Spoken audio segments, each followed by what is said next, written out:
So dito nga mga kalpa sa mga naka-disc brake nga dyan, sa mga laging kumakalag yung tornilyo dito sa mga disc bolts.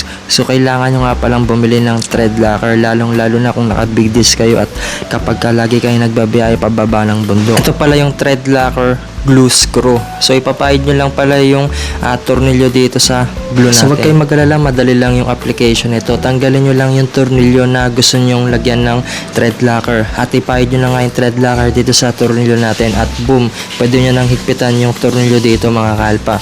So dito nga ay lalagyan nga natin ng thread locker lahat ng mga tornilyo dito dahil nga kumakalag nga itong mga tornilyo sa mga floating disc, lalong lalo na pagka naka big disc kayo, katulad nga na sinabi ko, pagka pababa kayo ng bundok, kumakalas nga itong mga kalpa. Huwag kang mag-alala, murang-mura lang ito, wala pang 100 plus ito, nasa 60 plus lang itong thread locker na ito, kaya wag mo nang itataya yung buhay mo sa pagkakalag lang ng tornilyo, para na rin yan sa safety mo. Orderin mo na.